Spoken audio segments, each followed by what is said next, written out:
ప్రముఖ దినపత్రికలో ఒక డాక్టర్ గారుది ఒక చిన్న ఆర్టికల్ వచ్చింది. గుప్పుడు గోళీలు వేస్తున్నారు. 51 సంవత్సరాల ఒక వ్యక్తి అధిక రక్తపోటు, మధుమేహం, ఎసిడిటీ, గుండెపోటు నివారణకు మందులు వాడుతున్నాడు. ఉదయం 5 మాత్రలు, మధ్యాహ్నం 2, రాత్రికి మరో 4 ఔషధాలు వేసుకుంటున్నాడు. అయినా సరే తన గుండెపోటు వచ్చింది. అత్యవసర చికిత్స అనంతరం వైద్యులు లోతుగా విశ్లేషించారు. గ్యాస్కి, గుండెపోటుకి నివారణ మందులు ఒకేసారి వేసుకోవటం వల్ల వాటి పనితీరు గణనీయంగా తగ్గిపోయిందని వెల్లడైంది. గ్యాస్కి, గుండెపోటుకి ఒకేసారి వేసుకుంటే ఆ 2 పనిచేయవంట. 3-4 జబ్బులతో బాధపడుతూ 5-6 రకాల ఔషధాలు వాడుతున్న రోగుల్లో ఈ తరహా సమస్యలు తరచూ ఎక్కువ. ఒక ఔషధం రోగికి 6 గంటల పాటు పనిచేస్తే ఇంకో రోగికి 12 గంటలు పనిచేయచ్చు. అది రోగు జన్యు పరిణతిపై ఆధారపడి ఉంటుంది. మందులు మన శరీరంలో ఎలా పనిచేస్తున్నాయని నిర్దేశించేది CF2C19 అనే ఒక సైటోక్రోమ్ ఎంజైమ్. మన శరీరంలో దీని ప్రభావాన్ని గురించి తెలుసుకోకుండా మందులు వాడటం వల్ల ఎలాంటి ప్రయోజనం లేదు. జాగ్రత్తగానండి. మన శరీరంలో ఆ ఎంజైమ్ ప్రభావాన్ని తెలుసుకోకుండా మందులు వాడటం వల్ల ఎలాంటి ప్రయోజనం లేదు. అందుకే ఎవరైనా ఎక్కువ మాత్రలు వాడుతుంటే వాళ్ళు ఫార్మకోజినోమిక్స్ అనే టెస్ట్ చేయించుకోవటం ఉత్తమం. దీని జీవితం ఒకసారి చేయించుకుంటే చాలు. ఇదే ఆయన చెప్పింది. ఇప్పుడు ఆయన చెప్పింది ఏంటి? గ్యాసు, బీపీ, షుగరు, ఈ కొలెస్ట్రాల్, గుండె జబ్బు మందులు అంటే ఏమంటే కొలెస్ట్రాల్ మందులు. ఈ 4 తీసుకోండి.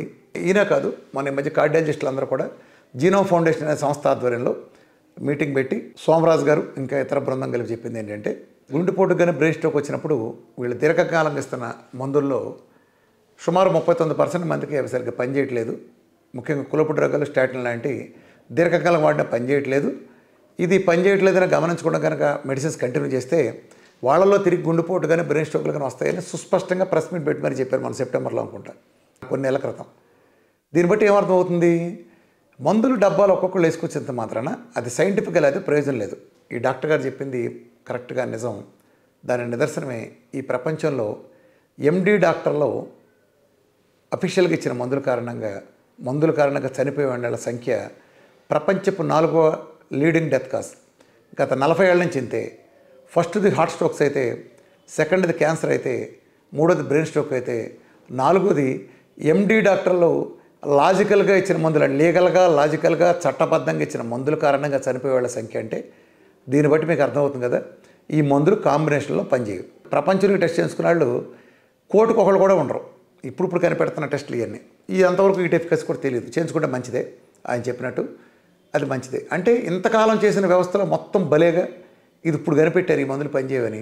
ఈ కాంబినేషన్లు వేసినన్ని భలేగా ఇన్నాళ్ళు చేసిందంతా. అంటే తొందరపడి అరకొరగా ప్రజల ప్రాణాలతో చెలగాటమన్నట్టు చేసినట్టుగా అది కనిపెట్టాలిగా. కాంబినేషన్ ఎలా పనిచేస్తుందో కూడా కనిపెట్టాలిగా ఒక వ్యక్తి గ్యాస్ ఉన్నప్పుడు. అందుకే ఈ మందులు వేసుకుంటేనే ఇలాంటి కొంప తెప్పలని వచ్చేది. ఈ 4 ఏదైనా సరే చక్కగా VRK-డేట్ అద్భుతమైన పరిష్కారం. డయాబెటీస్ టైప్ 1 అయినా టైప్ 2 అయినా ఎంత అద్భుతమైన ఫలితాలు వస్తున్నాయో ప్రపంచం మొత్తానికి తెలుసు. అదే పక్కన టెస్ట్ మొదలు పెడతాను, జస్ట్ 2-3 చూడండి. అట్లానే బీపీ అద్భుతం. మన డైట్ అనేది ఒక అద్భుతం, మహాద్భుతంగా పనిచేస్తుంది బీపీని కంట్రోల్ చేయడంలో. అదంతే.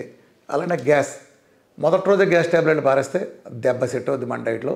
మన ఆహార విధానంలో ఎలాంటి గ్యాస్ అవసరం లేదు. ఆ ప్రోటాన్ పంప్ ఇన్హిబిటర్స్ ఇవన్నీ చేసే నష్టాలు ఇవన్నీ చూసుకుంటే డైట్లో మంచి ఆహారం, జీవనశైలి మార్చుకున్నప్పుడు గ్యాస్ అనేది ఆటోమేటిక్ పోతుంది. నేను మొదటే పారేమని చెప్తాను. 2-3 రోజుల్లోనే మెజారిటీ మందికి, ఎక్కువ మంది సెట్ అవుతుంది.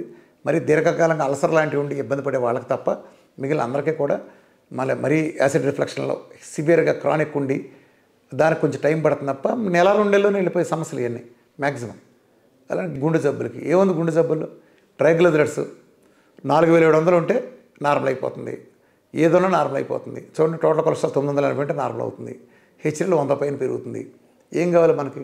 CT కాల్షియం స్కోర్ కూడా మన దాంట్లో తగ్గుతుంది డైట్ చేస్తే. చూడండి, 5000 పైన తగ్గింది. 5-0కి వస్తాయి. హార్ట్ రేట్ పెరుగుతుంది. ఓన్లీ డైట్తో EF అద్భుతంగా పెరుగుతుంది. ఒక్కో సందర్భంలో అనేక మందికి 2 సార్లు బైపాస్ చేసినా, 60 డజన్ స్టంట్లు వేసినా ఆ ఒక్క EFను 1% కూడా పెంచలేని అనే వ్యవస్థలు ఉండే చోట మన డైట్లో అద్భుతంగా పెరుగుతుంది. చివరికి CT కాల్షియం స్కోర్నే కొరుకు తినేస్తుందంటే ఒక ఆహార విధానం ఎంత అద్భుతాలు చేస్తుంది. సో వీటేటికి మందులు అవసరంలా. మందులు వేసుకుని లేకుండా చక్కటి మన హోమ్ ఫుడ్ ఆహార విధానం ద్వారా VRK-డేట్ ప్రోటోకాల్లో భాగంగా ఇవన్నీ కనుక తీసుకొచ్చేస్తే VRK-డేట్ ప్రోటోకాల్ ఈ పైన చెప్పిన 4 ప్రతిదీ కూడా అద్భుతమైన సొల్యూషన్. కాబట్టి న్యాచురల్గా ఇంట్లో ఉండేది ఆచరించండి. అసలు ఆ జబ్బులకు మందులు వాడే పరిస్థితి తెచ్చుకోకండి. Thank you.